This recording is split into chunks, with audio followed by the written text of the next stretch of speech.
So, welcome to the third night, right, of this course, whose name I just forgot, Discovering Buddhism, the Mind and Its Potential. So, my name is Tendron, if this is your first time here.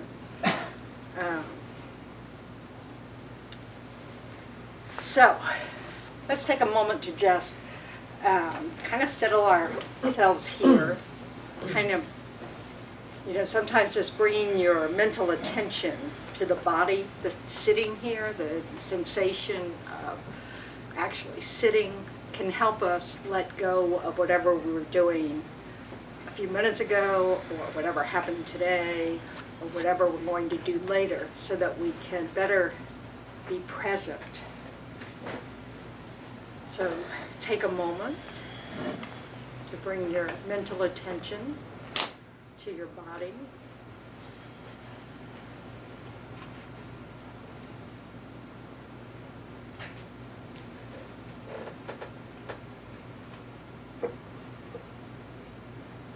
Maybe you'll discover some spots of tension while you're sitting here. Sometimes just breathing in, taking a few deep breaths while your mental attention's on that area of the body can help release some of that tension.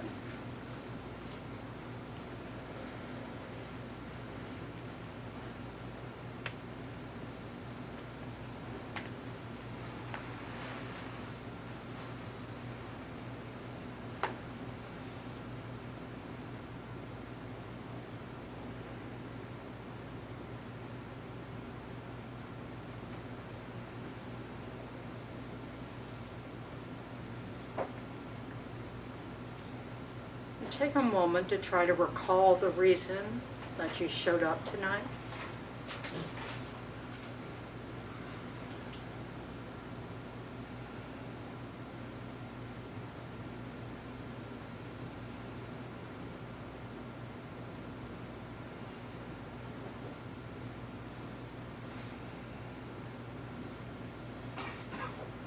And based on that reason, trying to generate a positive intention to use your time well.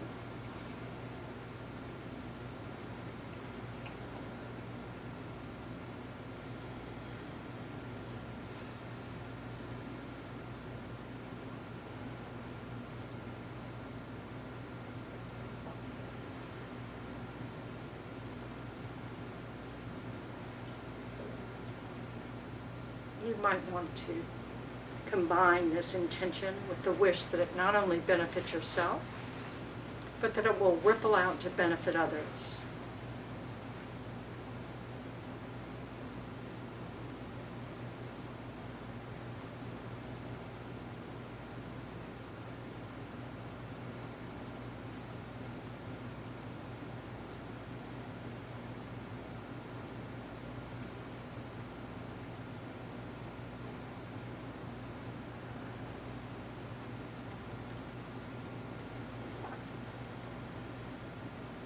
So now just gently open your eyes, bringing your awareness to the others in the room.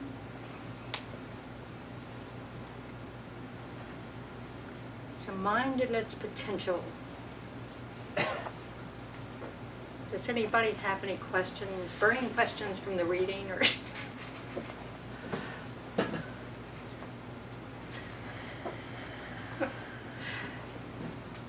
Passing notes in class. Without your glasses, it's very difficult. You love those stuff.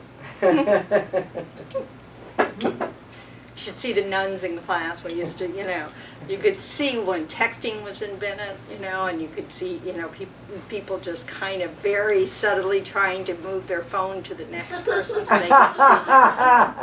It was really pretty hilarious.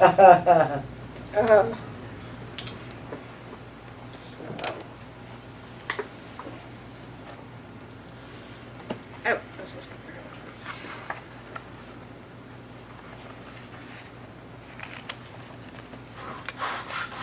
okay, so last week we talked a little bit about different states of mind.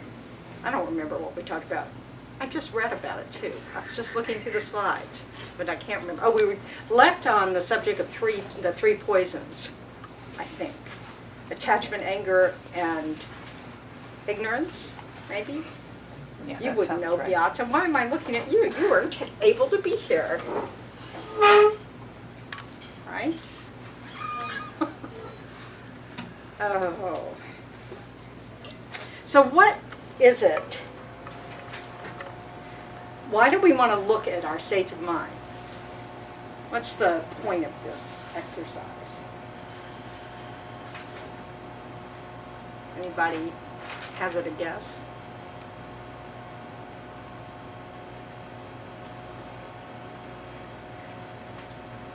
You would traveling down the right road, I guess, right? One thought, the continuation thing.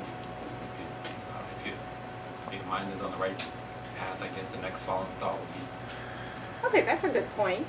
So in Buddhism, we talk about how each moment of mind is the result of the previous moment of mind. And each present moment of mind is going to be a cause of the next moment of mind. That's how the continuum of mind works. You know, so if we get to know our mind and we set our mind in a positive direction, that's going to lead us down a positive direction. So that is certainly one of the main reasons to understand the mind. And we all kind of know this, even if we don't agree with the Buddhist presentation of mind, but it's this idea that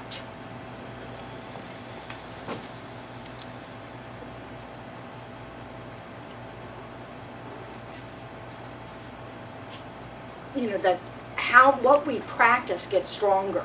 So if we, are spending a lot of time, say, complaining about our neighbor or something, that the odds are good that conversation, one sentence about it leads to another sentence about it. If we're talking to someone or on the phone talking to a different person, and saying, oh, and then they did this, and then they did that, it builds momentum. And so the way we think, which is driving that speech, is really relevant to what we're doing. So the mind pretty much drives everything that we say or do, and even how we think, because we develop habits of mind.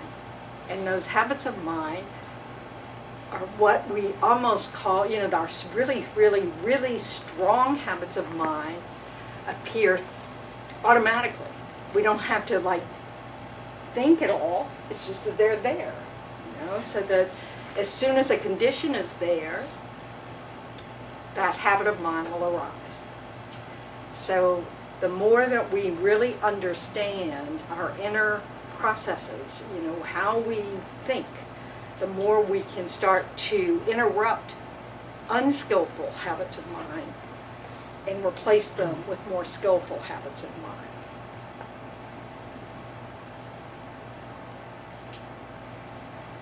So according to Buddhism, the way that the classification systems work. So I mentioned that there are 51 states of mind talked about in this tradition. They're classified just to help us study. And of course there are many more states of mind than 51. But these 51 are considered really important to our ability to train ourselves in a positive direction and let go of the habits of mind that are not helpful. It's what helps us become liberated. And so the 6 root afflictions are basically the presentation of the 6 minds that really create our suffering. And that all the other minds that result in suffering are just various versions of these 6. So attachment, which was that state of mind that is drawn towards something that you like and then exaggerates the qualities of that object and then wants to hold on to it or have more of it. It's a good basis for craving. Anger is sort of the opposite of that. It's when we have objects that we don't like, find unpleasant, or difficult or uncomfortable, we exaggerate the negative qualities and want to push it away. Then arrogance, or sometimes afflicted pride, you'll see afflicted pride a lot, to distinguish it from confidence, you know. But arrogance, where you think you see yourself above others, you know, where you're really looking down on others. You can also consider low self-esteem is on the same continuum of that, where you see everybody as above you. You know, both are not helpful states of mind. They're not accurate. You know, with low self-esteem, you're exaggerating your own negative qualities, or what you perceive to be negative qualities. You know, and seeing everybody else as better than you. And then arrogance is the opposite of that, just exaggerating your good qualities and seeing everybody else as, you know, lower than you. Neither are accurate. So in Buddhism, it's thought that, you know, that this is one of our sources of suffering, not seeing everybody as equal.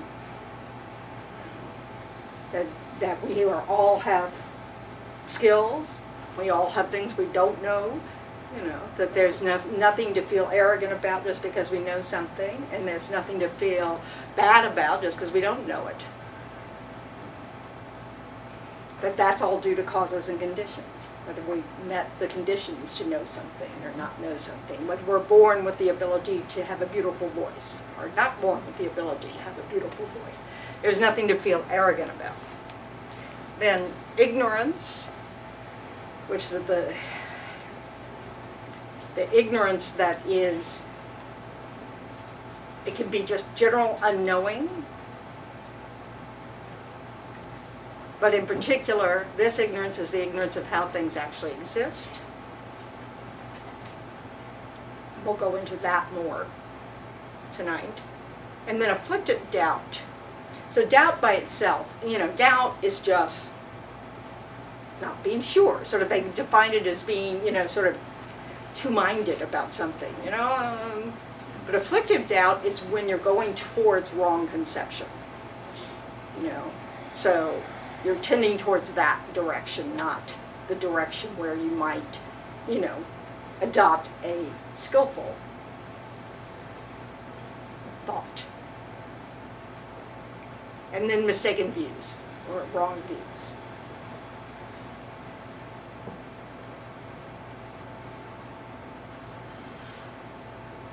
So Shantideva, who was an 8th century master, his text, Bodhisattva Deeds, since enemies such as hatred and craving have neither arms nor legs and are neither courageous nor clever, how have they come to enslave me?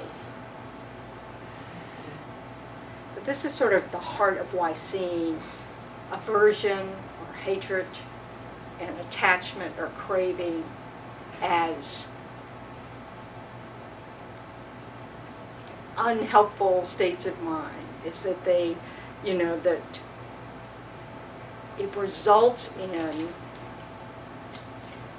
you know, just constantly being dissatisfied with what you have.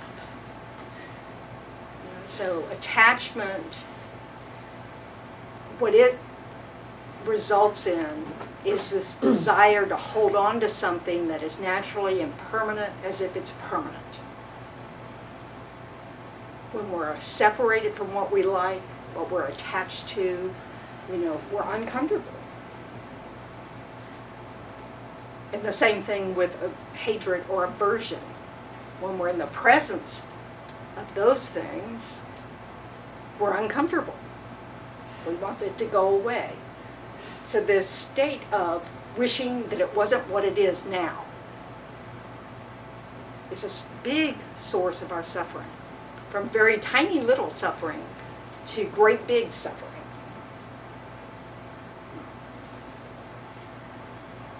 And if we just watch our minds in the course of one day, we can kind of see how this works. That we're constantly going, oh, what can I do now? I'm bored, what can I do next?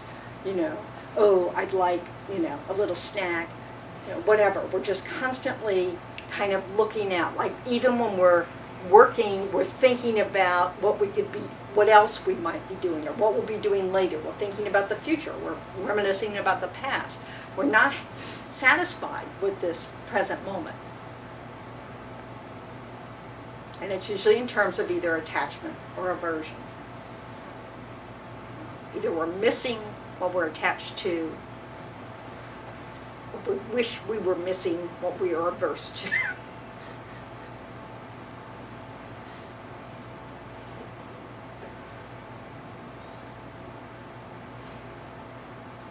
And then there are 20 secondary afflictions that all arise from these 6. And these too are these are our habits that we're so familiar with. Not all of them, obviously, we're a mixed bag. That they just seem to just be there. We refer to them as, of course, we feel this way. Anybody would feel this way. This is a natural way of feeling. And the Buddha just said, no, it's really just you have really practiced it, and it's just you're habituated to feeling this way. And you can actually change your mind. It's not a trap. So things that arise from anger are wrath. That's when you're not only angry, you really, want to hurt them. Vengeance is when perhaps you do hurt them. Spite, we at least talk about them. So jealousy or envy, wanting to take what belongs to others, and then cruelty. You'll see these all translated in different ways. Belligerence, resentment, greed perhaps. But attachment's more like greed. So miserliness, that holding on to things and not being willing to let go, is due to attachment. Complacency, sort of being indifferent. I guess complacence means indifference. I had to look that up. That's not a translation I'm familiar with. So miserliness is like being frugal? Is it like being frugal? Miserliness? Yes. Yes. Okay. But it's a little more extreme than frugal. Excuse me. Now, would complacency be because you just figure it's going to be there always, or is that why Yeah, it's that might attachment? be it. I'll have to check on that. Because this is just not, it's one of those words where you think, I know what that means. And then you're trying to define it and realize, oh, I don't know what it means. Okay, and then excitement. Oh, maybe it's like accepting the status Well, we'll look it quo. up. Let's not guess. Guessing probably won't help. So, because who knows? I'll look it up in the Buddhist text, see what it's getting at. The excitement or agitation, sometimes we call, we're excited about something, and we're not recognizing that that's an agitated mind because we like it. Because excitement usually implies we're looking forward to something we're attached to.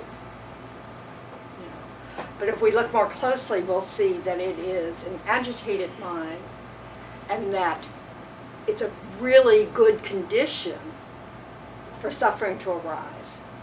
Why is that? Why do you imagine that would be? Because there will be disappointment if it doesn't arise. Right. Or if it's not just like we expected. What that English saying, I guess, the same thing, make you laugh or make you cry. I'm sorry. When we laugh, Same thing that'll make you laugh can make, that what you love the This- most, I guess, what can hurt you the most, I guess, too, right? yes. But that's also because of the grasping due to attachment and aversion. That we don't accept how things are. Like not accepting that we're impermanent. So that means relationships are impermanent. People are impermanent. All of that.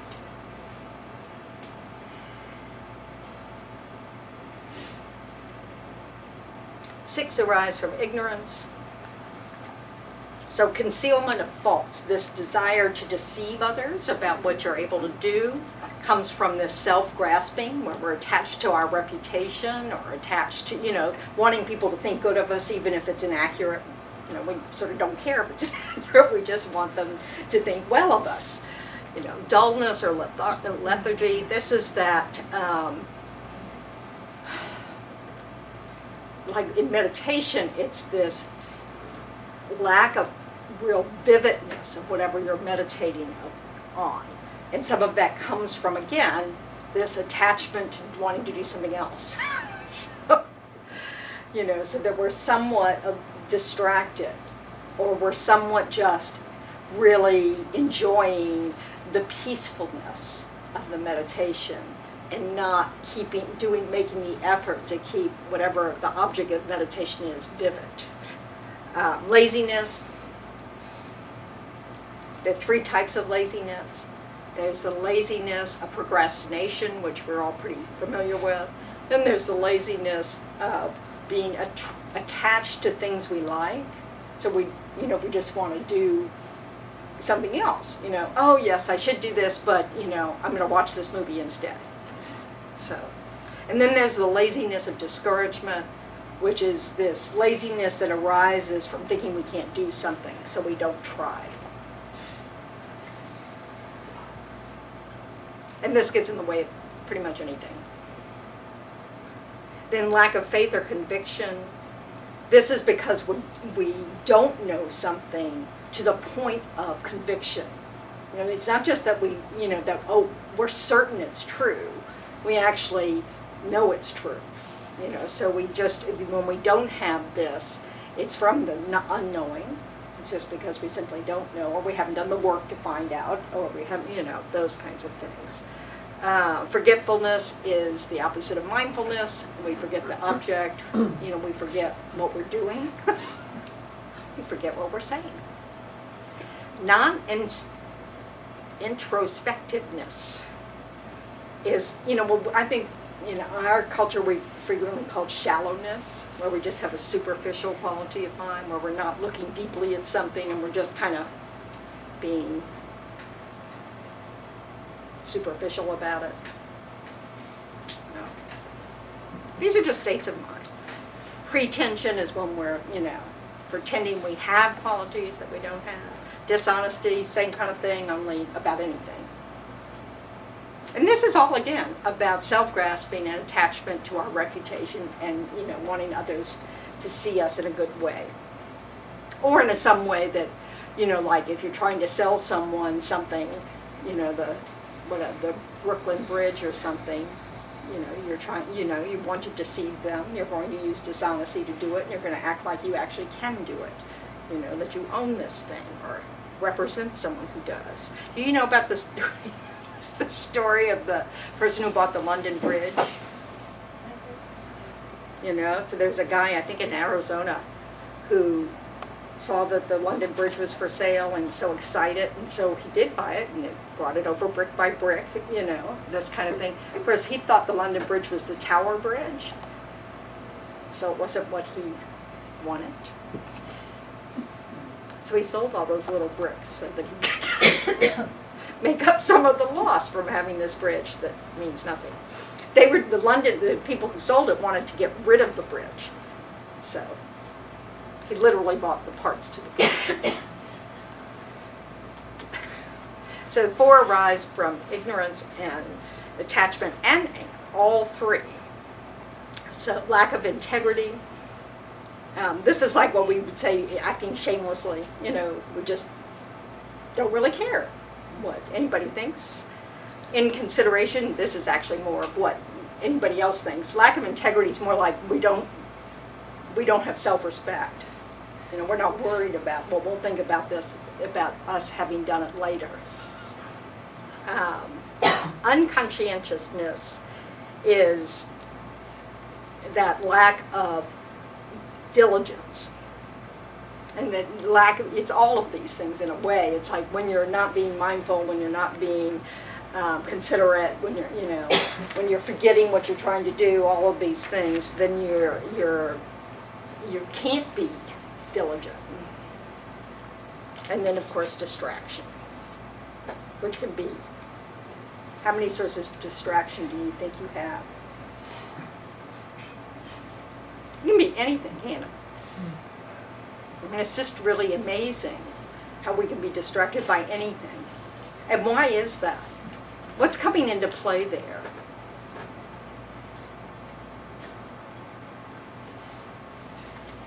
I would say an undisciplined mind.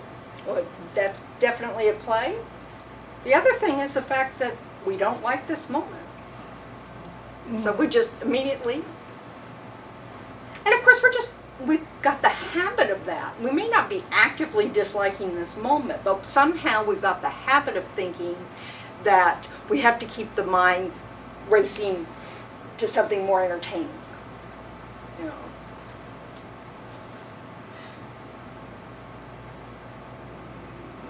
So I'm not going into these in any great depth, but it's giving you an idea that when you're really trying to observe what's going on in the mind, you want to try to be fairly precise about it eventually as you get familiar, to be able to really discern, you know, am I just upset, or am I angry? You know, do I want to hurt someone? You know, that kind of thing. We want to really kind of know, or am I self-grasping? Am I all worried about my reputation? The Buddha said this is the last thing we're willing to let go of, is our reputation. Yes? When we experience something like excitement and we notice that, what is the suggestion, I guess, once you observe it, where you go from there? Is it just acceptance, or? Well, you just, instead of making a story about it, like with any state of mind that, you know, that's kind of strong, like excitement, you know, it's just sort of like being, oh, I'm excited. And then this recognition, once you kind of let it pass, you can use it as a jumping off point to reflect on what story have you been telling yourself that's making this, you know, oh, this is going to fix my life. Those things, you know, or finally vacation is here, you know, and then everything will be hunky-dory, you know, or at least I don't have to work for a whole week or 2 weeks, or, you know, this is the U.S., that's probably it. So, you know, you know, that it's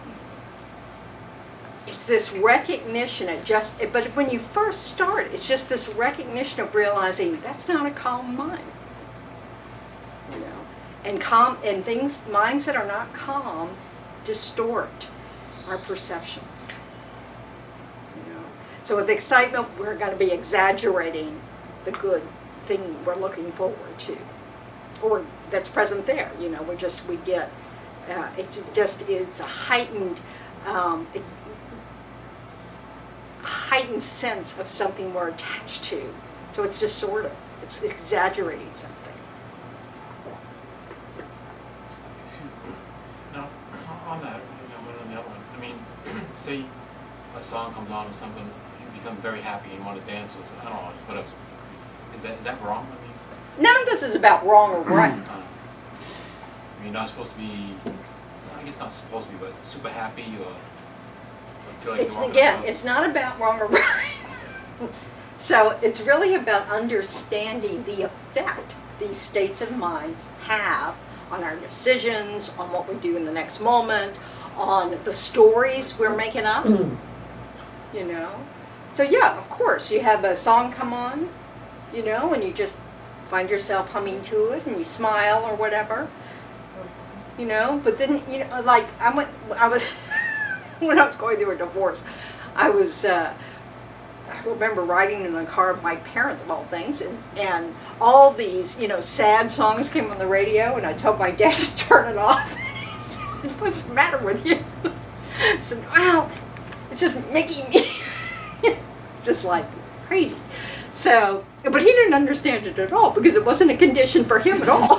So, but for me, it was just this. So we need to be aware that it can, you know, that it can become a condition for an unskillful state of mind.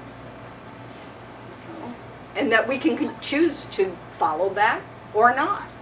And if we're out of control, like if you're in a tough situation, you may not, you know, you need to just reduce the object, exposure to the object. So it's not about, it's really about getting to know yourself and how these states of mind affect you.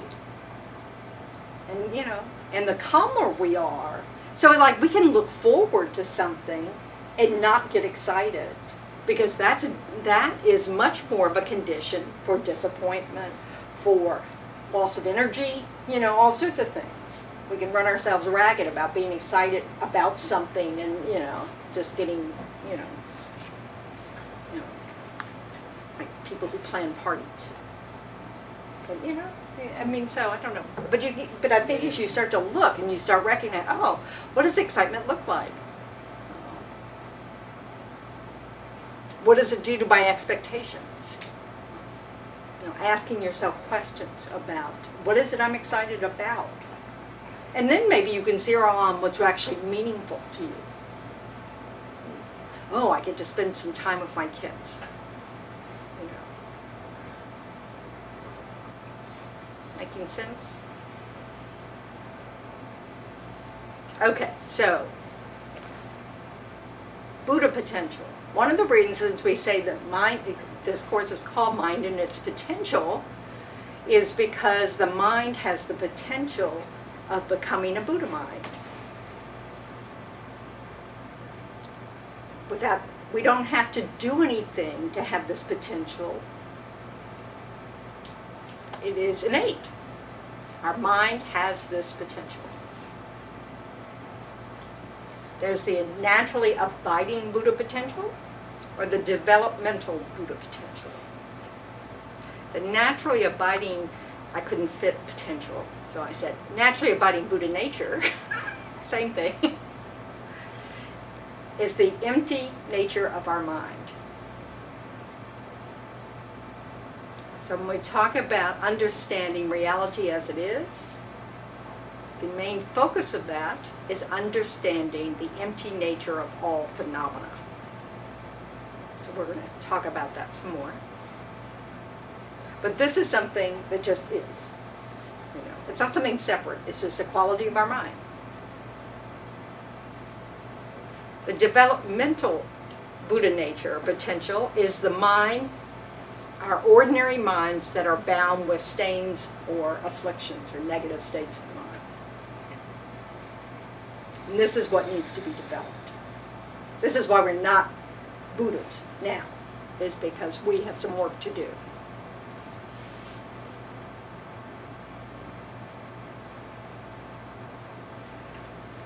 Since the mind does not inherently exist, all the afflictions, misconceptions, stains can be removed because they are not innate. They are dependent upon causes and conditions. So they arise due to causes and conditions. So one of the causes we talk about is habit, that we just practiced a lot. So that's one of the things our states of mind, our negative states of mind depend upon. And our positive states of mind too. It works both ways. All our contaminated states of mind are simply the positive, negative, and neutral states of mind that are contaminated by the appearance of inherent existence. This is that things do not appear to us as being empty. They appear to us as if they exist inherently. This is like jargon, right? So we need to understand what that means. What does inherently existent mean? But here we're just, the Buddha just, teaches that right now, when we're in samsara, or cyclic existence, everything is under this influence because of the appearance of inherent existence. That's our ignorance. There's only one instant for ordinary minds, or non-enlightened minds, in the continuum of sentient being. A sentient being is a person that is not enlightened, are contaminated by the appearance of inherent existence. So in other words, all of our states of mind, except one, are mistaken about how things appear to it. I'm sorry, I didn't catch the word. Sentient means? Sentient means with mind, but in particular in this context, it means with a contaminated mind. Oh. That's why a Buddha doesn't have it. Buddhas are not sentient beings, they're enlightened beings. Oh. So that's probably one of those differences that you probably don't see that in the dictionary. But sentient means with sentience, which means with mind. The mind of an arya being in meditative equipoise on emptiness is the only unmistaken awareness of a sentient being. So this is a person who has had a direct perception of how things exist. And it's only while they're in that, having that direct perception, that they have a mind that's unmistaken. As soon as they arise from meditative equipoise, everything appears as inherently existent. They just don't, they're not fooled by the appearance. I'm so sorry. Maybe it's because I don't speak English very well, but I don't understand arya. It's a Sanskrit word for superior, and in this case what it means is a being who has had a direct realization of emptiness. So it's just jargon again. Okay, an equipoise Meditative equipoise means that you are single-pointedly on the object, in this case emptiness. It's in particular meditative equipoise on emptiness. That it's a direct perception as opposed to conceptual. Like now when we meditate, our understandings are conceptual. They're mental understandings. Like we can mentally understand that things are impermanent. When you have a direct perception of impermanence, you have an experience of impermanence. Just like we have an experience of whatever our eye sees, you know. So I see this cup, I feel the hardness of the cup, you know, so that, you know, with the body, you know, so like that, you can have a direct perception of impermanence. So it's not using your reasoning anymore, although you need the reasoning, you have to have understood it using your reasoning before a direct perception of impermanence will occur.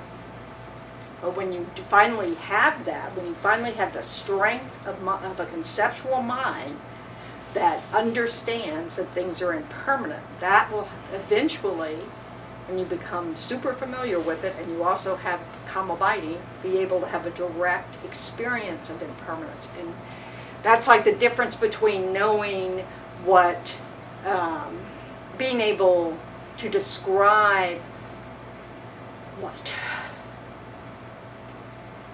Being able to describe, I can't think of a thing. ice cream. Ice cream and tasting ice cream. We can't actually describe the experience of the taste of ice cream, can we? We can use pretty good terms. Well, it's cold. Hopefully it's smooth or creamy. We can come up with descriptions. But until someone tastes ice cream, they will have no idea of what the experience actually is like. So that's the kind of difference we're talking here.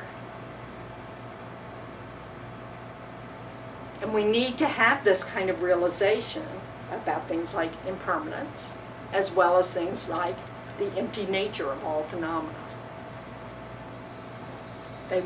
This lack of inherent existence.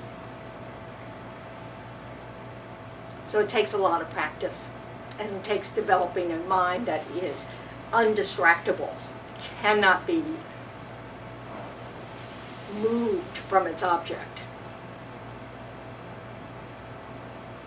So you've got the discipline down of being able to concentrate on your chosen object. Plus, you've got the reasoning down. You really understand what it means, what inherent existence means. So you know what you understand with the lack of inherent existence. If you don't know what inherent existence means, you can't recognize its absence. So with reference to the Arya being, where does the Bodhisattva come? Before or Before. after? Before. Although they say sharp faculty disciples realize emptiness first, but only conceptually. It's sort of this idea that they want to know that it really could work, that they really could help others before they'll develop bodhicitta, but that's, yeah. So this is getting this the idea of an arya being. There's said to be 5 paths. So you have the path of accumulation, where you're accumulating all the merit you need to remove obstacles to realizations. Okay. Then you have the path of preparation, where you're preparing the mind, with using reasoning, all your strength of conceptual thinking, in order to have a direct realization of emptiness. When you have that direct realization of emptiness, you enter the path of seeing. You know, these are not fancy names. You're seeing reality for what it is. This places you on the path of meditation. There are 10 grounds of the path of meditation where you are perfecting generosity, patience, all the perfections. You know, that's a different subject. But so it's this gradual process, and then at the 8th ground, you're liberated from samsara. You're no longer to have uncontrolled rebirth, death and rebirth, but you're not a Buddha yet. So the 8th, 9th, and 10th grounds of a bodhisattva, you're removing our very subtle imprints in order to become omniscient, free of ignorance, completely free of ignorance. And this is the state that can truly benefit others, because there's no guessing going on. Yes? But I'm going to remain a being. Yeah. Then you're just an enlightened being. It's just jargon. But I don't exist. I'm just a dream character also, aren't I? No. We exist. Okay, I thought in this realm of emptiness. We just have the nature of emptiness, but we exist. We just don't exist the way we hold ourselves to exist. That's the problem. That's what keeps us stuck in samsara. Thank you. When you become enlightened, you still exist, but now you have no boundaries of the mind. The mind is not physical. So you know all there is to know, and you actually experience everything, everybody, because it's a direct experience. It's not conceptual. There's no thinking involved anymore. No naming anything. No naming anything. How nice that must be. Yes. Yes. And no attachment, no aversion, none of that, because all of that arises from ignorance. Once we understand how things actually exist, none of that stuff will arise. It arises because we really hold things to inherently exist a certain way. Yeah. What would that look like, ideally, Or looking any at? other way? I What guess would what look like? the realm of emptiness. There isn't a realm of emptiness. It's a quality, it's an absence of something. There is no realm of emptiness. It's not a separate thing.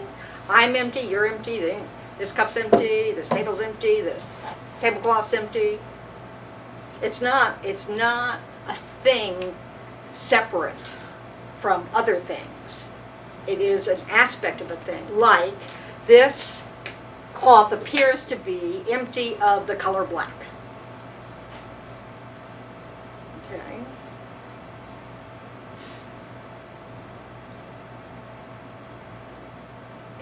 Now, black exists somewhere else, but it doesn't exist here. But all phenomena are empty of inherent existence. Inherent existence doesn't exist. Bingo. And so we have to, yeah. Yes. So, you talk about the ultimate truth and the conventional truth. Mhm. So is it possible to say that we in samsara are under the conventional truth? No, we're under the spell of ignorance, and so that everything, we experience everything from that perspective. Conventional truth is only true for beings influenced by ignorance. Once you understand reality as it is, have this direct perception, enter the path of seeing,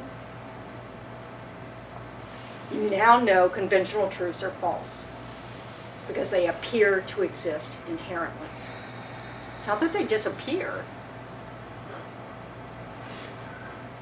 It's that the way we are perceiving them never existed at all. There's it's like, it's not that there isn't something here we call a cup. It's that we think it's more than that. We think that it's, we know about the process of production, right? So we know there's a point at which, it's not a cup yet, it's not a cup yet, not a cup. And then suddenly, the production process is finished and it's a cup. And then we think it is a cup. It has the nature of a cup. It's inherently a cup. So with that, think of an example here, like a tree doesn't inherently exist, it's a seed, right? I mean, But even the seed doesn't inherently exist. It used to be a tree. that just never ends, I guess. I'm sorry? It's like it never ends. No, it never ends. Exactly so. Never started, never ends. I know, it's like a big view. Yes. So the discussion about mind in Buddhism is under the influence of this view. So, it's a lot. So there's a whole module on emptiness. So don't feel like you have to understand it tonight. I feel empty now. I do too, but I'm just empty of chocolate cake.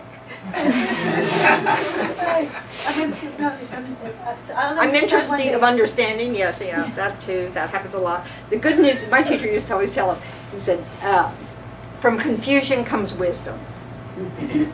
Because it's through our wish to, resolve the confusion that we have the chance of understanding. If we don't look, we're indifferent, we don't care, we'll never look. If we don't understand that this mind, which is the source of so much of our suffering, the habits of mind, it's not the mind itself, but our states of mind, our habits of mind, if we think we can't do anything about that, then we won't try to find out if there's anything we can do about that. If you just think, well, I'm sorry, I was born this way and I'm always going to be this way until the day I die, then there's nothing to give you incentive to look if maybe that's not true. But we all know our minds change. And we also know that we had an impact, that we did something to make our minds change. We learned knowledge. Some of that was not by choice. But, we go to school, we learn new things, so some of that ignorance is replaced by knowledge. So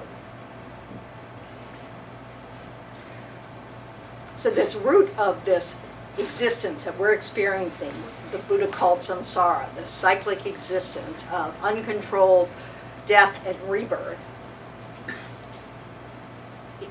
the cause of it is a state of mind that misapprehends how the I, the self, exist. It actively holds, so it's not just not knowing, it's a misknowing. It actively holds the I to exist. It's your own I, my I, to exist inherently. And from that, all my disturbing states of mind arise. Because I want to protect this self, I want to give this self what it wants, because it's the only thing that's important and I'm the center of the universe. All of our negative, unskillful states of mind arise from this misperception of how we exist. I see myself as separate from all of you. I don't see that my name, I, is the same name you've got. Your eyes don't matter. I'm sorry, my eye's the important one. And my loved one's eyes, they're kind of important. Not quite as important as me, but close. This is how we go. Yes, Margaret. Does the mind, the non-physical mind, exist inherently? Mm-mm. No. This is the good news. It exists, and in fact, it's eternal. It's always existed. Your continuum of mind's always been around, never going to stop, never going to cease. So mind exists, but the mind does not? Mind exists. There is no difference between the mind. So that's what I'm. Yes, I the don't mind. understand her question. Well, this is a different category. There is no mind other than our individual minds. Okay? All of our individual minds have always existed. Okay? But where do they come from? If it's not inherent, then. It's been produced by a previous moment of mind. Oh, okay, I got you. Okay. And a previous moment of mind, that, yes. Right. Behind it. Yes, and my mind,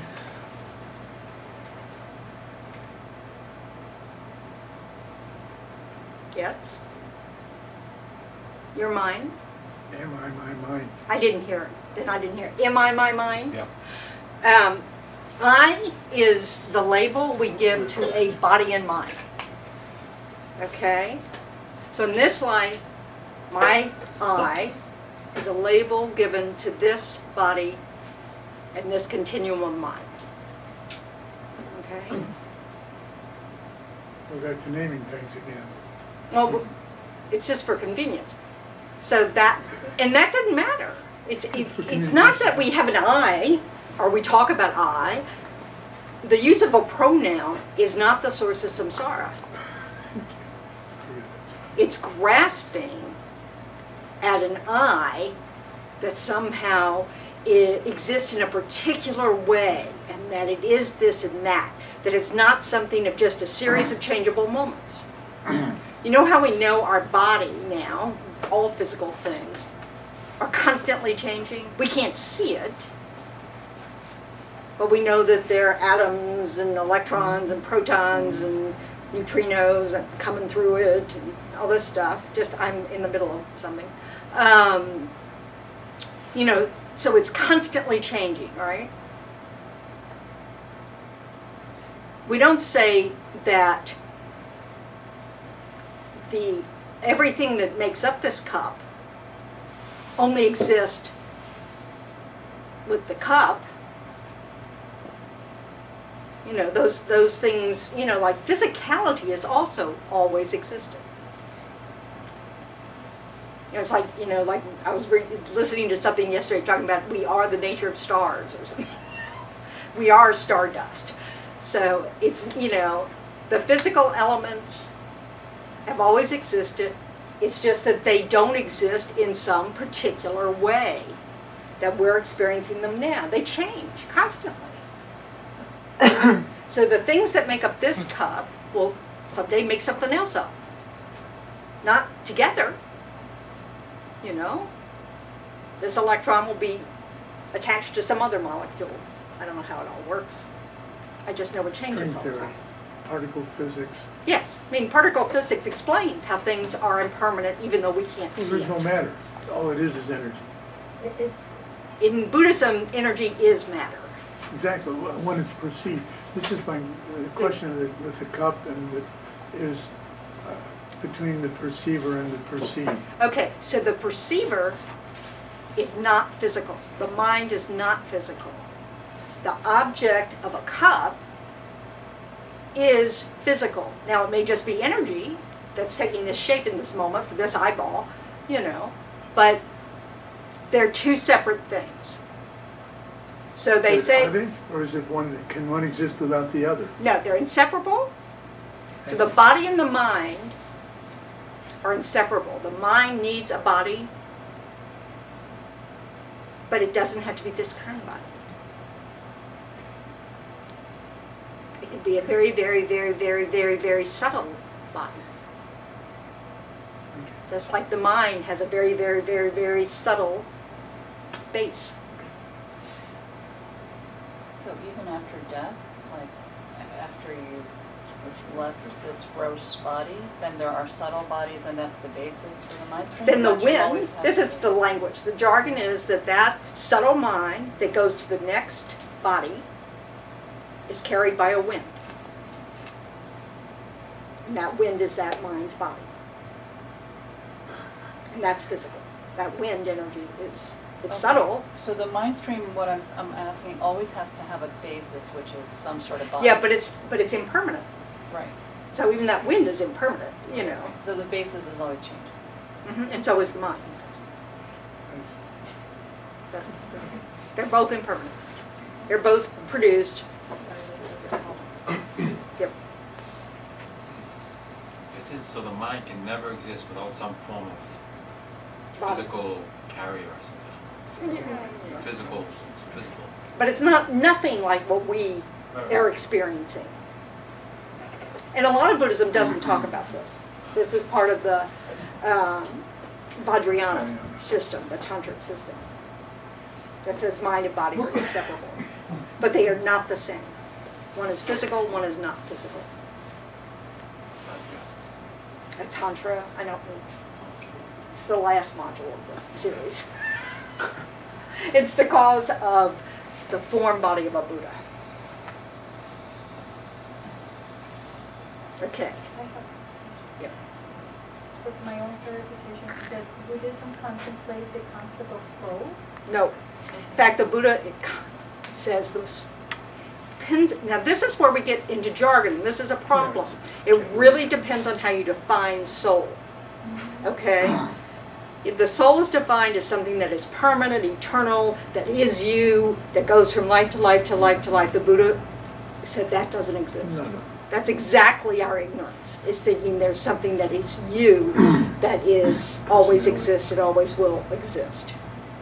Personality you're talking about now. No. So we don't want to mix up the jargon. So in Buddhism it said that this is the idea of no self.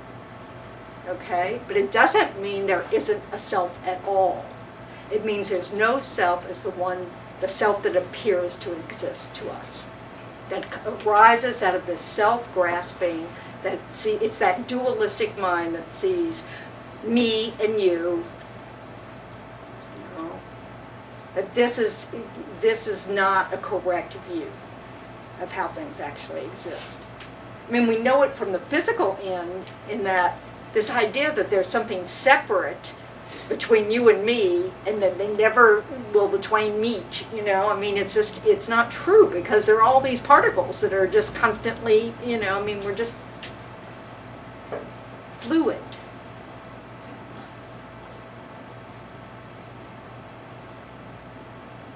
But because of our ignorance, we've created an existence that is very concrete.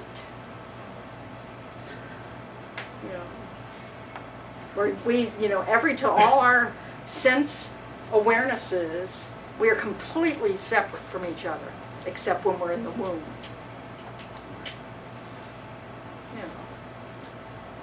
But the reality is, the cause of this body, was this fertilized egg, which included a part from a man and a part from a woman.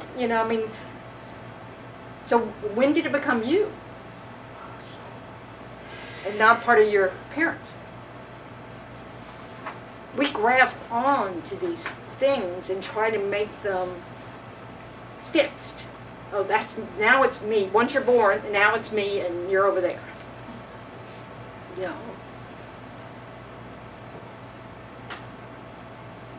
And this is what the Buddha said it arises from our ignorance. Because things certainly appear to us. Part of it is just, the fact that we cannot see subtle impermanence. We can see gross impermanence, but it takes a long time, right? Every day we get older. Our parts will fail. But it's hopefully a slow process. We all have teeth that have been replaced. Not just with implants either. All our baby teeth have come and gone. So, we're impermanent, changing. But we can only see the gross impermanence of things with these eyeballs. Whereas an enlightened mind has the direct experience of everything being impermanent. Now, an enlightened mind hasn't always been enlightened. An enlightened mind started where we are. So it's a matter of removing the ignorance, correcting this misknowing, to having a correct knowing of how things exist. From that, all the unskillful states of mind will no longer arise because the condition of ignorance will no longer be there.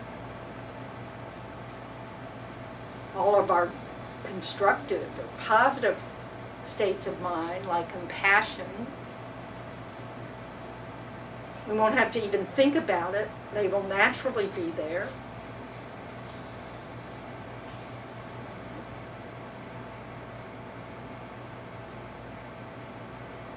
It's very cool to think. It's very hopeful.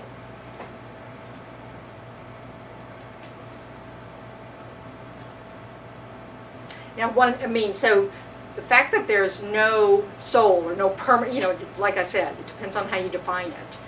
But the fact that there's no idea in Buddhism, or it actually refutes the idea of having this permanent thing that is, your nature, that follows you from life to life, or throughout this life, this, where was I going with that?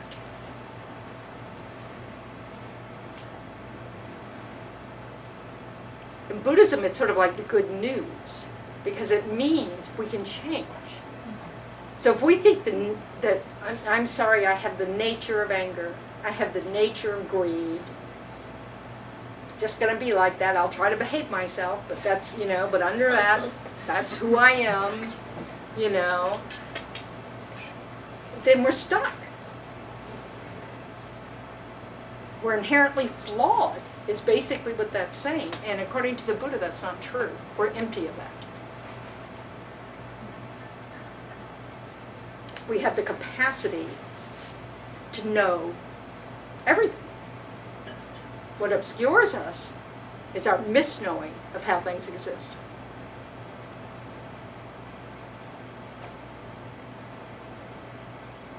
So this ignorance is called, this is jargon, the afflicted view of the transitory collection, sometimes known as the reified view of the transitory collection. Afflicted view just means it's wrong. It's mistaken, it's wrong. Transitory means changing. Collection, that's our body and mind.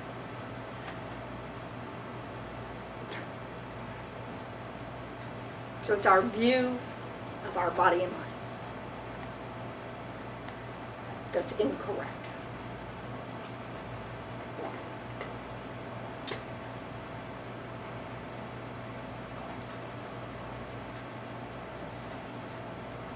And when it's used in, like the translation of the great treatise, The Stages of the Path to Enlightenment, the graduated page, the long-run Shenmo, it's so much easier. They use reified view of the transitory collection. And reified is this idea we make it real. We make it as if it has that nature. It's inherently a cup. And you can't even find that moment, can you? That we see something, and then it is that. I always think of the example of Post-it notes. You know how Post-it notes were invented? It was invented as part of the space shuttle. They were trying to figure out how to get glue to hold the tiles on the space shuttle that would withstand the heat of liftoff or whatever, and re-entry. Okay? So they had to come up with something that was still flexible or something. I don't know what the qualities would have to expand. It could expand and it would contract because the heat, it goes from heat to very cold. So when they were doing this, one of the adhesives they came up with didn't work very well because it would stick for a little while and just fall off, right? And somebody went, oh, this could be handy. And Post-it notes came from that, But when did it become a Post-it note? And now they're not known as Post-it notes, are they? They're sticky notes because, now it's not a brand. It's a thing. But it's just a dependent arising. So dependent arising, or being produced, relying on causes and conditions, is just the same, it's just one side of the coin, the other side of the coin is emptiness. Is empty of being independent, permanent, unchanging.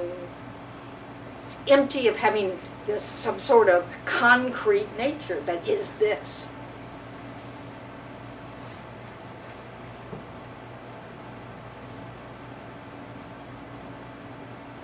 And this is, so this misunderstanding about how we exist is literally the reason for all of our suffering.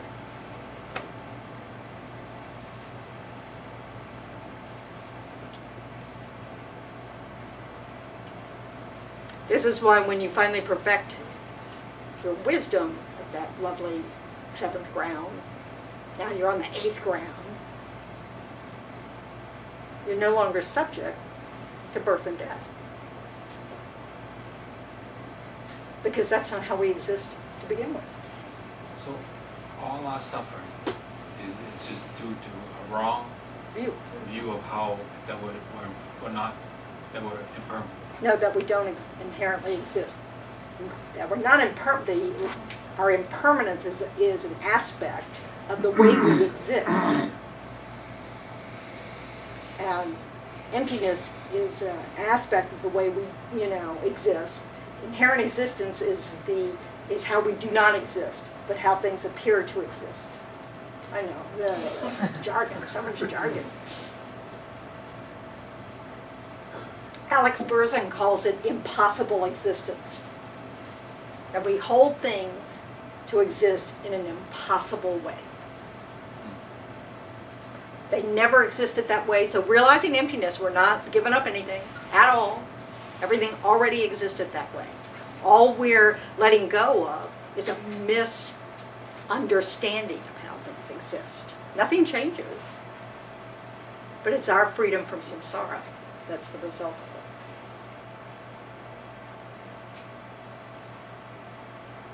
So this slide is just showing disturbing emotions, delusions, afflictions, wrong views, kleshas, negative states of mind are just all words to refer to these unskillful states of mind that will no longer arise once we understand how things exist, or beyond understanding, when we realize how things exist with this direct perception.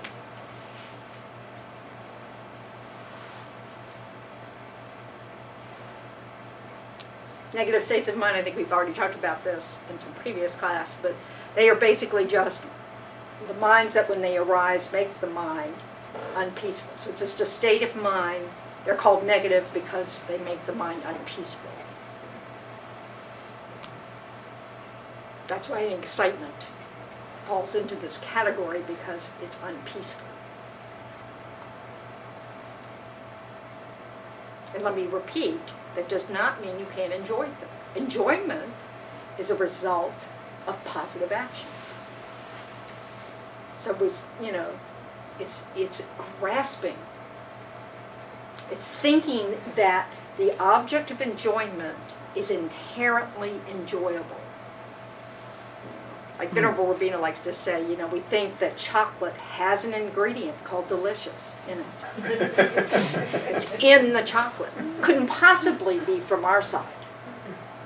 It's there until you meet someone who doesn't like it. And then you just think they're weird.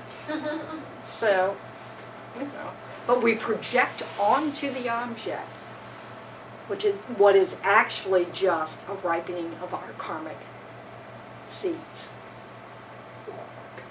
And those that we enjoy are the ripening of positive seeds.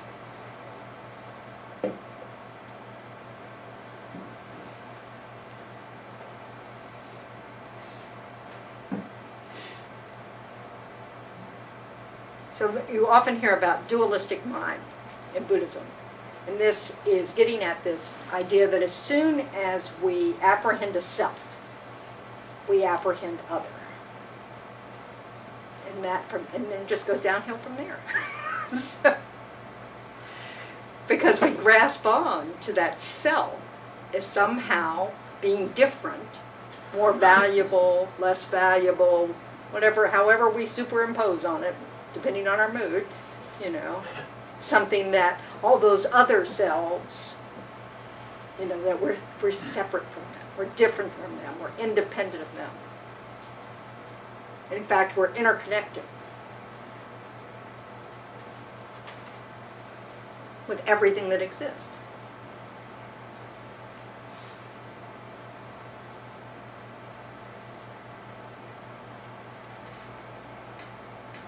And once we think of self and other, then we become attached to what's associated with self and hostile towards what's associated with other. These are the extremes, of course.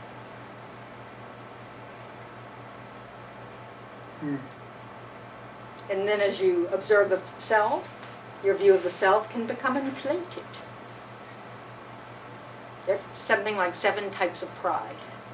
And the definition's basically that it's a puffed up state of mind about whatever, about your wealth, about your looks, about whatever.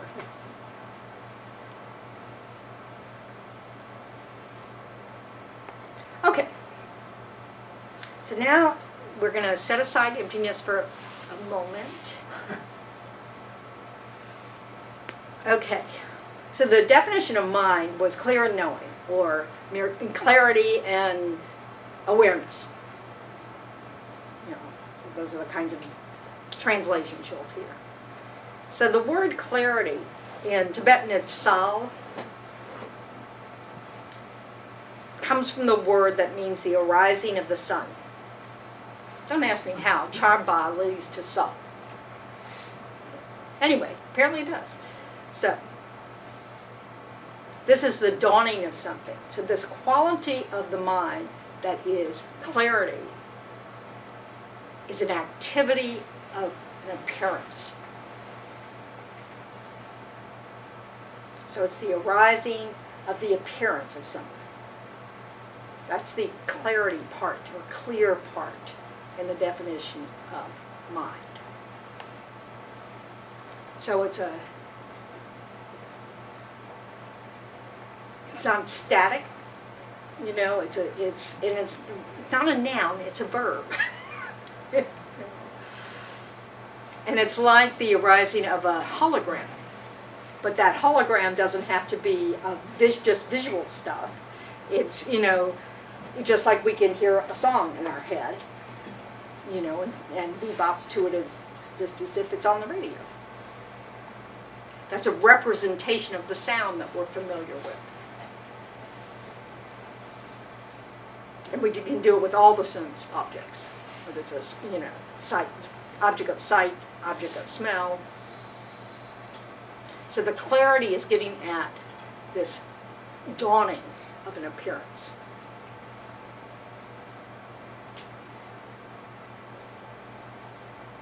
So it's just a representation of a sight, a sound, a smell, a taste, a physical sensation, an abstract idea.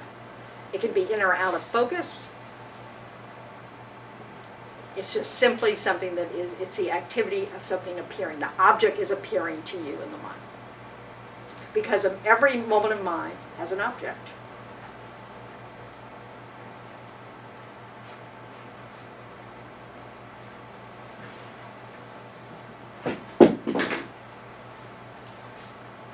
At the same time, there is knowing. So the definition, you know, clear and knowing. This is an engagement, a cognitive process that can be knowing something or not knowing it, or seeing, hearing, thinking, all the general categories of the mind, that are states of mind. It's all the ways we know, or sort of don't know. So like, sometimes our eye awareness will see something incorrectly. Like,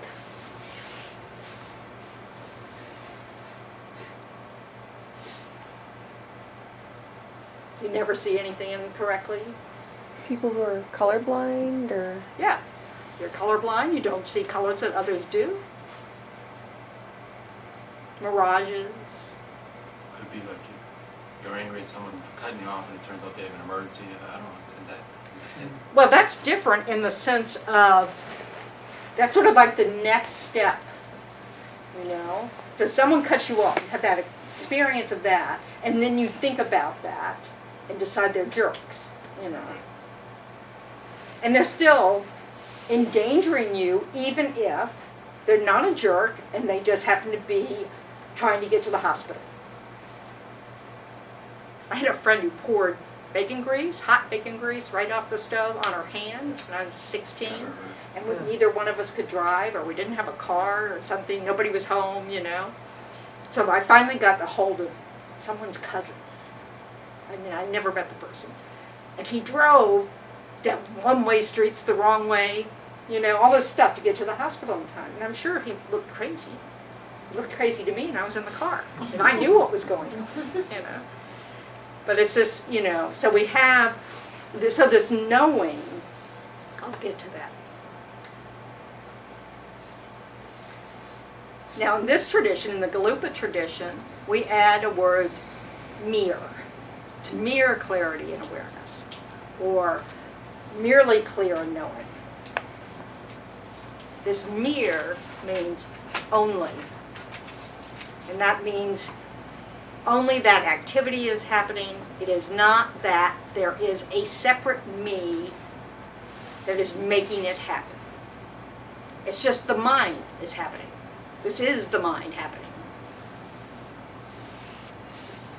There's not a me over here controlling that mind. The me over here actually is just the name we give to this mind and body.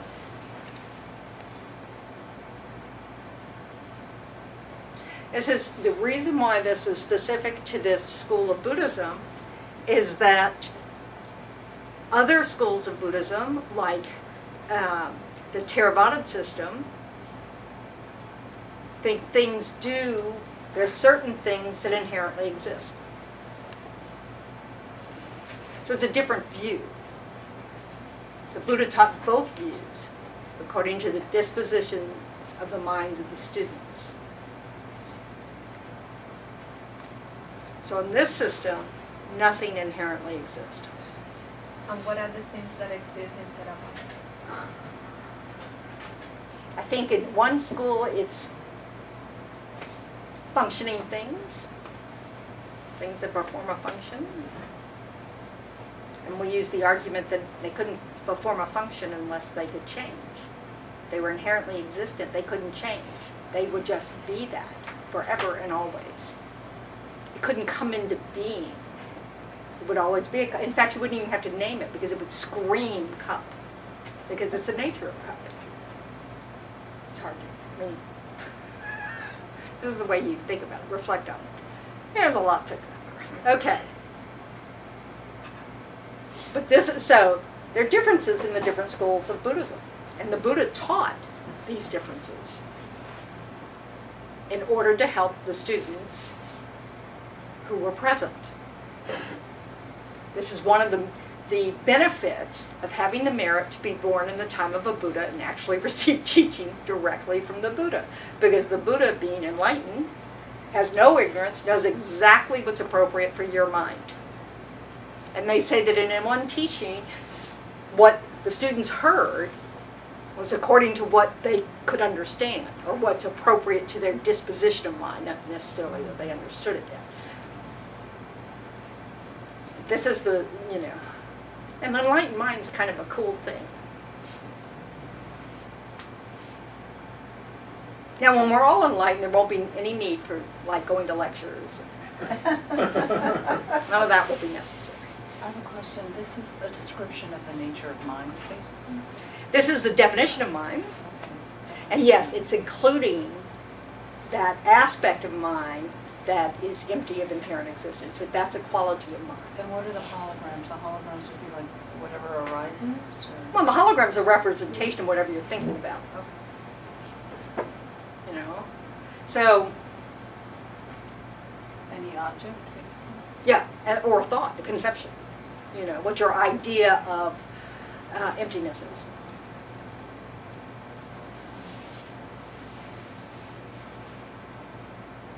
So mere is put in there to exclude an inherently existent mind.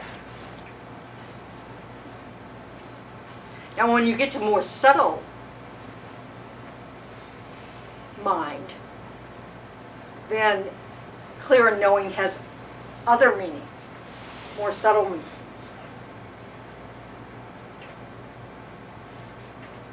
So there are basically two types of awareness, and this is just mind. Mind, awareness, consciousness, knower are all synonyms. There's perceptual awareness, like our senses, which are direct perceivers of the objects of the senses, like, form or matter is the object of sight. So all of our sense awarenesses, what we associate with our sense organs, are perceptual. They can be wrong. Like if you have jaundice, you're going to see things as yellow when they're not. But if there's no intervening mental hologram, it's just you're seeing it or hearing it. And if your physical sense power doesn't work, you may not have that awareness functioning. Then there's conceptual awarenesses.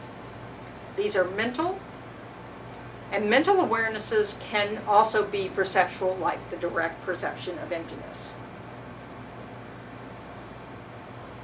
Conceptual is a mind that has to use an idea of its object because it's not directly perceiving it. So, when we see a person walking towards us, our eye sense is present. It's a direct perception of this person walking towards us. And then we go, oh, that's Beata. Now we're, kind of going towards a conceptual understanding. Now we know Beata, because we're familiar with that object. As soon as she gets close enough, we know it's her. That's Beata, for those of you who don't know. She's been missing in action lately. Samsara's been present. So.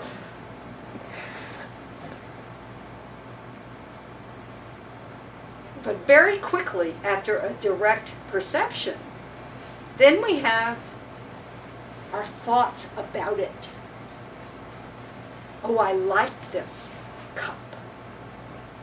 I also like Beata, but I didn't think that was an appropriate example.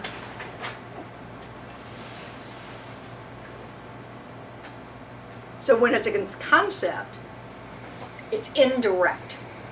You can have a completely, valid conceptual awareness, but it's still indirect. It's thinking about the object. So it has this image. It's not always an image, like a sound, or just an abstract thought. You're thinking about abstract things.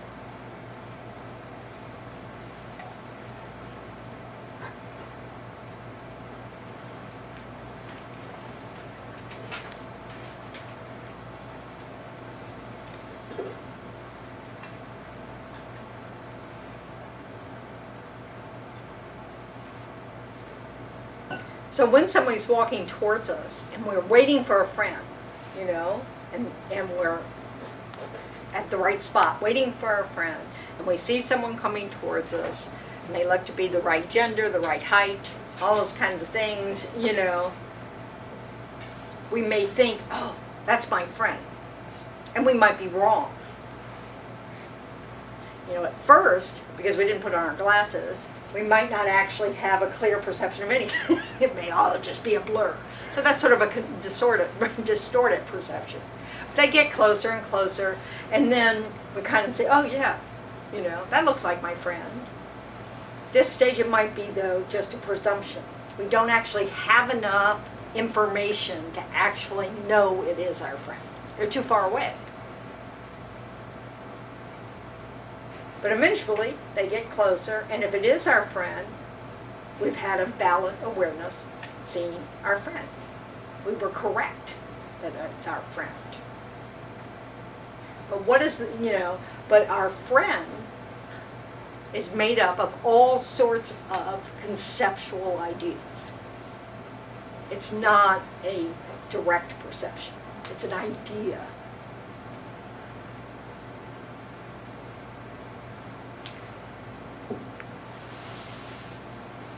And we very quickly go into the idea. And this is where things can go wildly wrong. Because we make up stories. So what's one of the stories we make up about friends? Permanent. They're permanently friends, aren't they? You know, when someone's a friend, they'll always be a friend. Except when they're not.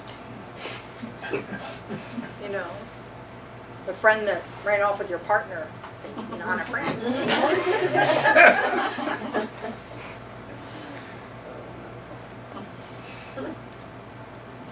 Excuse me. So now what happens, I'm trying to think, it'd be nice to be free of concepts, but... No, it- we need concepts Well, until we can directly perceive everything. sometimes, well, a lot of times they're wrong. We need valid concepts. So now I'm thinking like, okay, like if you go to a strange land you've never been before, you taste it, you see something, you don't have the concept, so what? Maybe you like it or dislike it, where does that come from? That comes from past habits.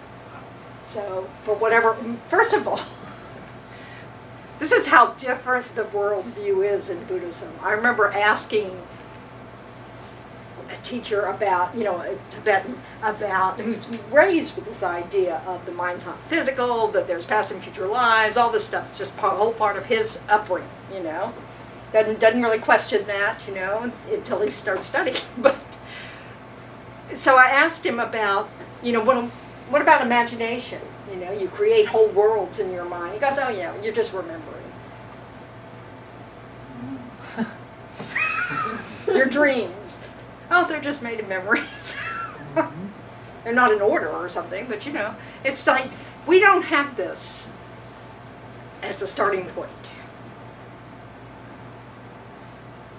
So this idea of an imagination that comes from nothing doesn't exist for him. And since I'm not sure, it still exists for me. So, but this idea is that just, you know, we have a basis for everything. And it's past experience, past actions, past results, past, you know, past and current habits. So there is no creation, everything is... There's no beginning. No, let's say an artist that creates painting. Well, obviously, we can produce a painting, you know, and some people are talented at it in terms of people in that particular moment in time like it and buy it, and then they're successful artists, you know. But as far as coming up with something that is never been thought before or they've never had any experience of, that you know, that may not exist. But how about relativity? I'm sorry? Relativity, I mean Einstein's equations. Like the theory of relativity? Yeah. Okay, that's just a It was there all along. it was a discovery, wasn't it? Not an invention. It's a mathematical explanation of how something in physics or something exists, or how time, I don't know, I've forgotten now. You know? Energy equals mass times speed of light squared. Yeah, that doesn't help. Sorry. Energy and matter are transferable. Fine. Again, that's not going to help. Nothing I have my exists. brother explain electricity to me so many times. And every time I go, yeah, I'm not getting that. So, I'm not a theoretical mathematician, although I was very good in math. So, there you go. No theories, just concrete, I can do the math. So, the what the idea is, it's just that we learn things from other places, other times, our past. So what we see is something new, a new combination of colors, a new combination of shapes or whatever isn't new. It was there all along? No, it's just they have this knowledge, and it's what is shaping this event in this moment. Yeah.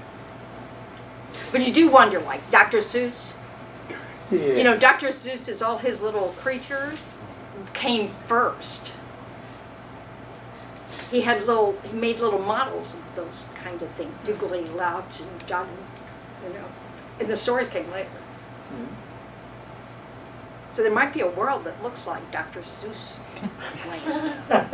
Yes, over in I want to Disney. visit. Is it Treasure Island? Safe dreams. But the point is, samsara is a manifestation of our karma. Things appear to us this way. We have these kind of bodies, all this because of our past actions and grasping at, that all arise from grasping at a self that doesn't exist. The self exists, but what we grasp at, there never existed.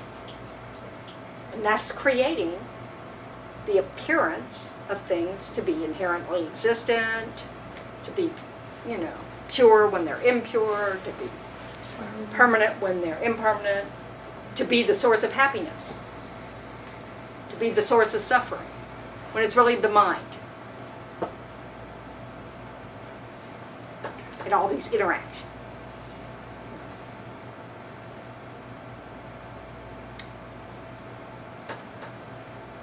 So what's fabricated is what we superimpose on top of things that exist.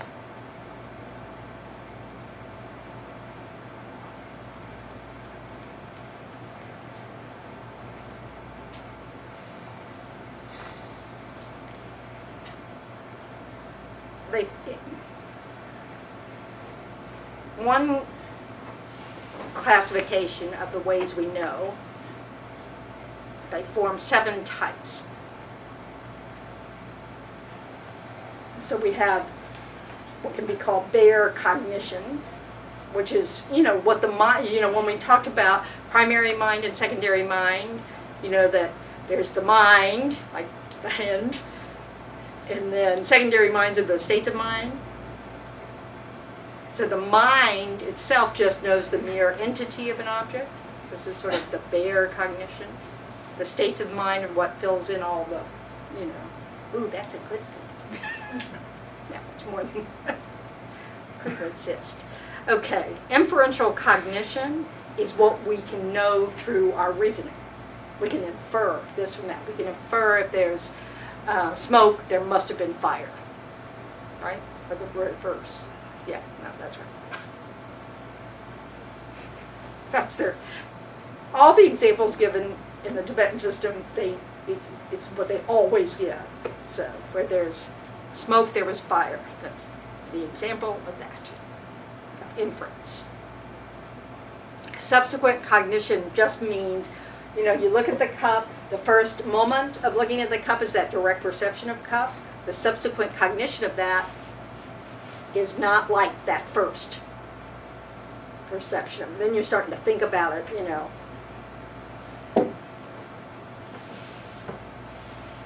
And subsequent cognition's not really very significant, no understanding that. But non-determining cognition, this is a different translation.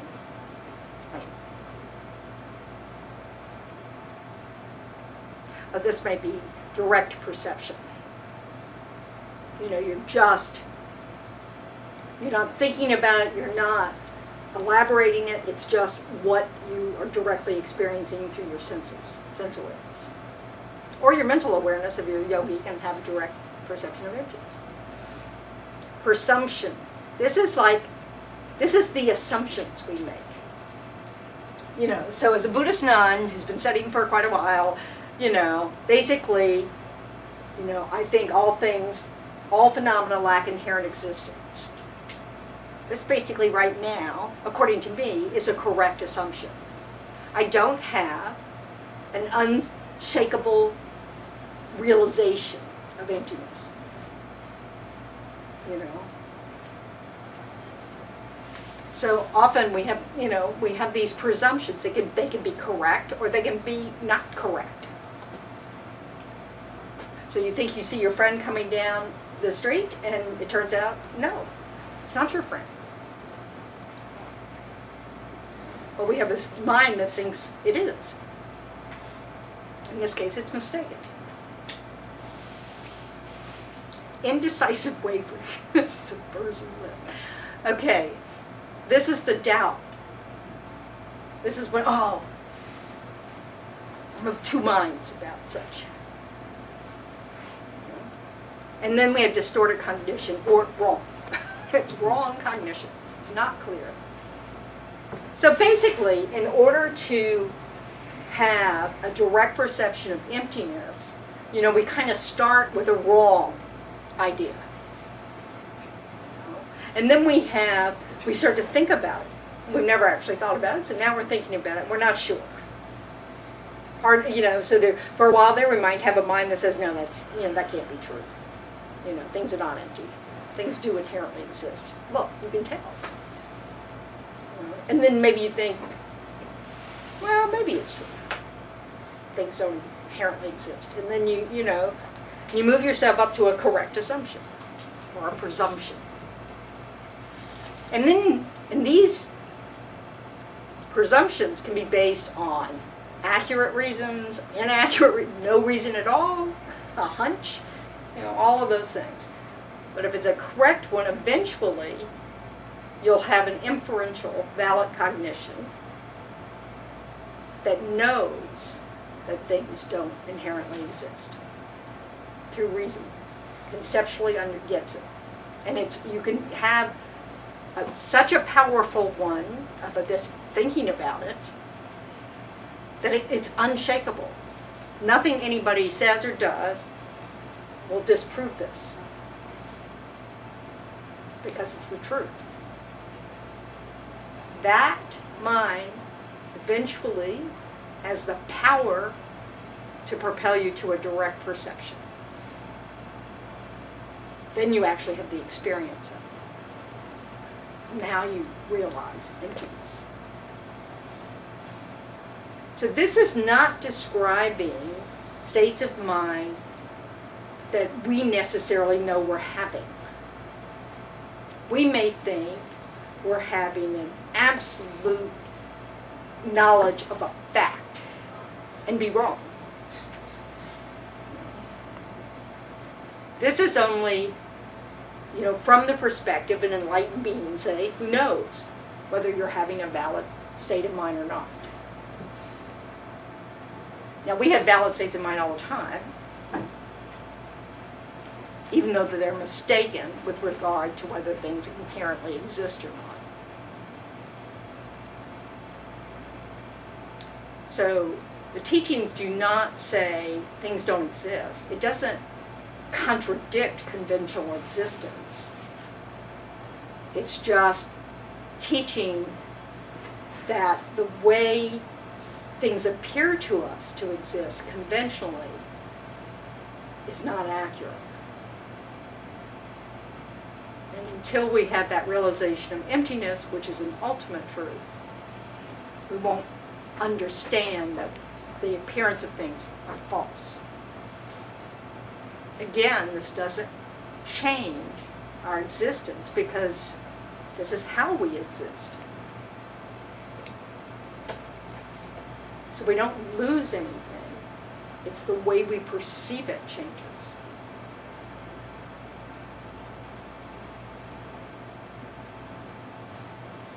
So when we're talking about knowing, as in the definition of clear and knowing, as being it could be, clear or not clear. It was just sort of like it's these different states. So you can have wrong states of knowing because the mind has the capacity to have correct states of knowing, But before it has that, it might have a wrong state of knowing. So the clear unknowing's getting at its sort of like unmistaken side. You know, but I mean, I just think the name sounds as if every moment of mind is correct. And maybe you don't have that perception.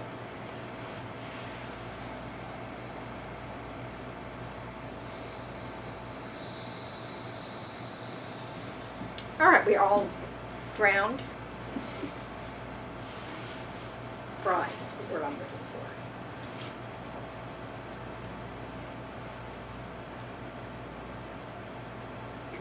So even though we call direct perceptions, you know, when we say there's a valid direct perception, we don't mean that it's necessarily unmistaken with the result, with the appearance of inherent existence, because we're ordinary beings. Only a Buddha can see both at the same time, or experience both. I shouldn't say see. It's just an experience both. It's a direct perception.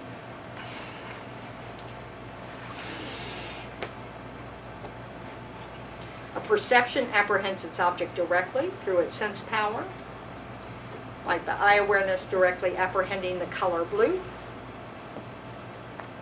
A conception apprehends its object through the mental sense power and the help of what's a meaning generality or generic image, what Berzin calls a mental hologram. You know, so we can't access the object directly, we're accessing it indirectly through this idea of the object. Let's stop here. Okay, you're all insane?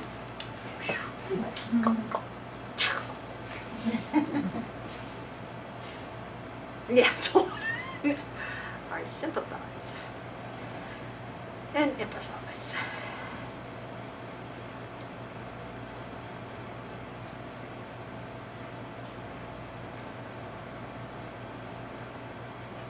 What's helpful about all this stuff, all this information, is it can lead us to start really looking at how do we know something. You know? What is it that we're thinking? And then have a, you know, be able to more be familiar with the different kinds of minds we might be having and where they might lead us. You know, like understanding that negative states of mind, their function is to separate us from happiness. That's by definition. That can help us start to look at states of mind from a different angle. You know, that this habit of mine may actually be leading me down a road I don't want to go. But then we need to use our reasoning, the fact that we have that capacity to think about things, reflect, you know, use our wisdom, you know, to look at things so that we can see the logic of that. You know, then we can start interrupting these negative habits or these unskillful habits. Start recognizing the difference between enjoying something and being attached to it. Between enjoying something and think it is the source of happiness. Between enjoying something or achieving something and thinking now I've made it, I'll always be happy now that I've gotten this job title, you know, or this much money, or this relationship, or these kids. You know, recognizing that actually happiness and suffering are not out there. They're not in the objects. They're states of mind. And we can start to learn to be peaceful no matter what's happening out there, which can become then an opportunity to enjoy a lot more. But as soon as we start to grasp after something, saying, oh, it's bad, I've got to be separated from it, we're introducing suffering. As soon as we grasp at something going, ooh, I have to have that more. Mm. In fact, you know, we actually think those things, or shouldn't make a generalization. I know I've been known to think those things while I'm eating something I'm enjoying, and so I miss the rest of it. I'm too busy thinking about buying more, what a waste. You know? So it's like that. So we want to be able to bring this kind of awareness to our thought patterns and understand that we can actually change them. So if you've ever given up a habit that was harmful to you, you know that you can do it. It can be difficult, but that's an example of how we can change our mind. And now we can't even imagine thinking that way. Like, you know, there were certain times in my life I hated school. I can't imagine that now. I love to study. You know, but it's just, you know, we really need to understand that the mind, our habits of mind, are really the cause of our suffering and happiness. That everything external are conditions,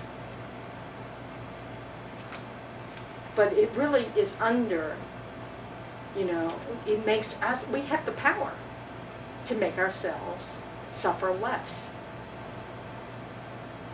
I think that's great news.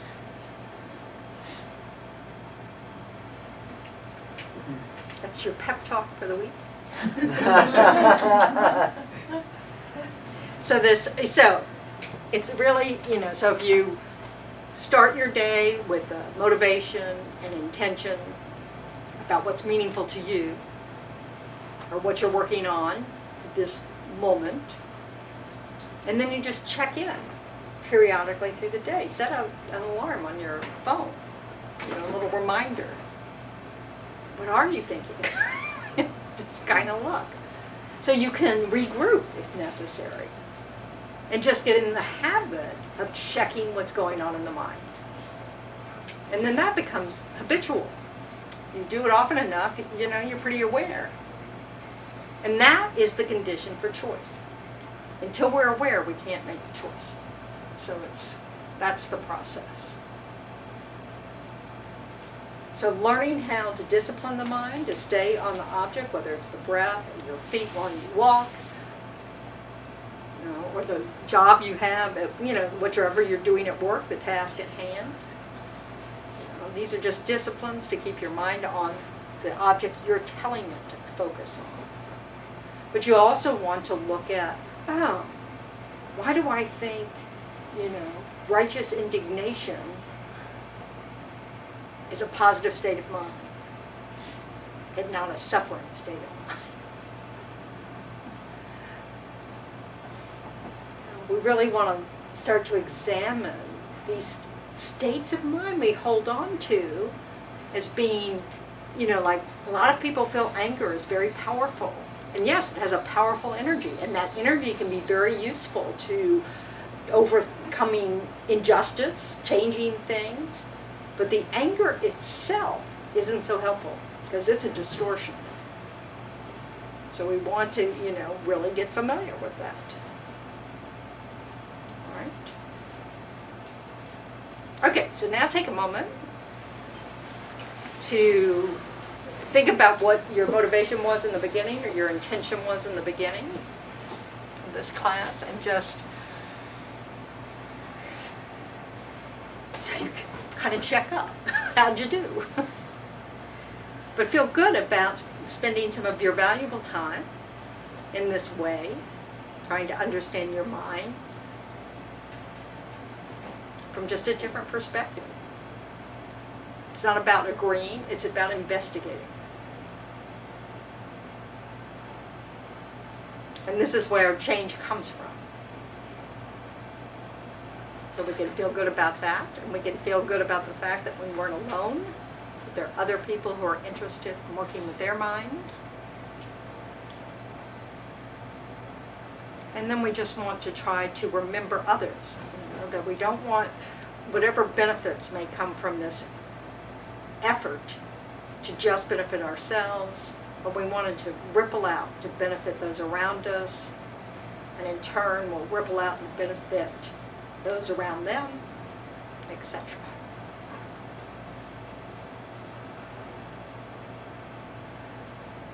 So try to take a moment to set an intention for whatever you're doing next.